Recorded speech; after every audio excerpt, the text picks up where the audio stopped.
Belgium, and in the World War I battleground of Flanders Fields, 200,000 missing soldiers lie beneath this mud. But now, Belgian archaeologists are trying to identify just one, a kiwi. He'd gone to war and he'd died. And he died in a field in Flanders. It still gives me goosebumps if you to tell the story again. An extraordinary discovery. And that's a miracle. It's a miracle. At St Aidan's Church in Auckland's Remuera lies a mute reminder of a young man remembered by his family for 101 years. And here's the name, Henry John Innes Walker. This plaque was put up by a grieving mum and dad a long time ago. See, Captain Walker simply vanished into the mud of World War I. And for his family, all hope of finding him was long gone. Or is it? Can the missing still turn up against all odds? How did you remember him? Just as Jack, Uncle Jack. Uncle Jack? Yeah, because he was always there from, even when I was little, you know, I used to hear about Uncle Jack. Jack was a soldier killed in the war. Well, you've got a remarkable record here. Most people have one photo. You've got albums full of Jack. 85-year-old Michael Walker has always been fascinated with the story of his missing uncle. So where's Jack here? Where's Jack? That's Jack, right in the middle. Right in the middle? Yeah. His family were Auckland pioneers. Take that middle name, Innes. As in the suburb Glen Innes, Grandad once owned the lot. He bought up virtually all of Tamaki and most of Mount Albert. Yes, he had advantages, but Jack also had talent. You know, you get a guy like this who's just naturally very good at everything he does, you know. And Michael found that's how they still remember him at Jack's old private school, Auckland's King's College. Probably, well, it was certainly stated in writing that in our history that Jack was probably King's College's most successful athlete ever. As school historian John Bean reveals, his sporting trophies still hold pride of place at King's. He was in the first 11 cricket, he was in the first 15 rugby, he was a champion athlete. Small wonder Jack was head boy. A golden boy, really. He was the best at everything. Jack's great nieces, Mari and Juliet, are also intrigued by the story of their missing uncle. He was a great guy, and all the other boys were good athletes as well. But Uncle Jack, I think, was the star. Yeah, was the star, yeah. Jack had a thirst for adventure. And the big wide world beckoned. In 1911, Jack left Auckland for India, enlisting for officer training in the British Army's elite Royal Warwickshire Regiment. He always wanted to be a soldier, right from when he was old enough to know that he wanted to be a soldier. Yeah. The British Raj would become Jack's Indian summer, a summer that ended in horrific violence. World War I had erupted, and Jack's unit was thrown up against the German invasion of Belgium. His letters back to Auckland paint a frightening picture. The air was full of bullets and shrapnel. Before that scrap started, most of us had never been under fire, but in 5 minutes we had all experienced just about every sort of bullet from every sort of gun. Yet, amidst the carnage, Jack witnessed an event immortalised in books and film, the Christmas truce of 1914. In the family photo album, Michael reveals an incredible photo taken by Jack of that event. I see Germans in this photograph. Well, they just stopped fighting.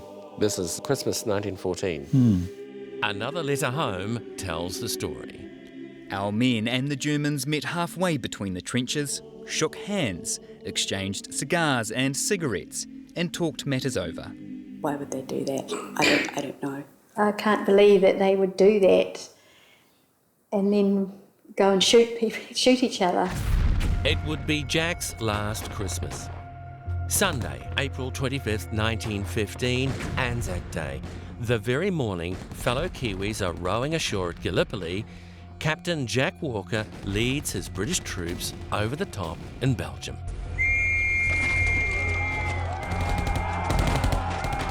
Would you describe him as a brave man? Oh, yes. I think his actual words, according to the witnesses that I've got letters of, "Come on, lads." Pistol up in the air, "Come on, lads," you know, real schoolboy stuff. In just 20 minutes, 2,000 British troops would die. One of them was Jack. We had always believed that he'd been hit by a shell and blown to bits, and nobody knew where he was or what had happened to him. And then the next thing is there's no photos. And that's it. He wasn't coming back. So that was really, for me, really poignant to think that his life had just stopped. Belgium 2016. In Flanders fields, the missing have rested in peace for a century.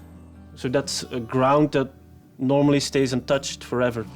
But now the dead are about to be disturbed. A major development is planned for the battlefield. Well, they're gonna put a gas pipe in there, so they were going to destroy everything by laying the pipe. Archaeologist Simon Verdechem would lead a recovery operation to unearth the dead. Well, we did expect to find some remains, because we were going through a heavy fought area. Then there was the danger. What do you think? Oh, I'm not sure yet. There's lots of fragmentation around here, so don't get carried away until we confirm we might have something of a hazard. Of course, the threat of the ammunition that was still lying around there. So there's always some level of danger, yeah. All around them lay the carnage of war. The first 2 weeks we found almost 20 bodies at a real small stretch of the dig. So yeah, you can imagine we only investigated an area that's 13 meters wide. So over 13 meters wide and I think 200 or 300 meters in length. So you can imagine if you would open up the area a little more, how much soldiers are still lying over there. So there was one big shell crater where we found 2 bodies. And one of them was an officer that we could identify as a Royal Warwickshire officer. An officer from Kiwi Jack Walker's unit, and found in the same area where Jack died. It's our job, our responsibility to get him out as good as possible. Because if we don't do it, then all the machinery will come after us and his body will be lost forever. But a grave is better than just lying there in the cold. With the bodies of 200,000 missing soldiers lying in these fields, what are the chances of identifying this particular officer? Well, there are 2 steps that we do. One is the investigation of the body itself, and that's always done by a physical anthropologist. And then we, as archaeologists, we look at all the personal effects and weapons that they carry with them. Things that can lead us to a name, to a unit, to a fight. What made them focus on this officer was the sheer number of personal effects found with him. So he had his uniform on, but in his pocket he had his money, the medallion. He had his binoculars in a leather case. I think his wire cutters were found. A whistle, a pocket knife. Everything was still with him. At that point, we found the medallion with the initials on it. A, E, I. Nee. Dat is een initiaal. That's Belgian for HJIW, Henry John Innes Walker. Kiwi Jack Walker identified 100 years after he vanished. Henry John Innes Walker. Allee jong, een Nieuw-Zeelander. It all matched. The belt. The Royal Warwickshire lapel badge still attached to his collar, just as it was in this photo taken before the battle. knowing that you found a person and then you can put a name on him, that's something undescribable. It still gives me goosebumps if you to tell the story again. It's something I'll never forget. It was very moving, and Captain Walker will always stay with me and with the team because he was the first soldier we could ever identify. They'd found our relative, our Uncle Jack, our face of the tragedy, and he had to stay there for 100 years. And now he's been found, and that's a miracle. For decades, every Anzac Day, Michael Walker has made a pilgrimage to King's College Chapel. This memorial window, a tangible reminder of his missing uncle. Now he has something much more. I suppose it definitely is closure for me now. Yeah. I can say to family, friends, grandchildren and whatever, Uncle Jack is in a grave in Belgium. It's very comforting to know that there's somewhere to go, something to see, even if it's just a grave. But we know he's in there.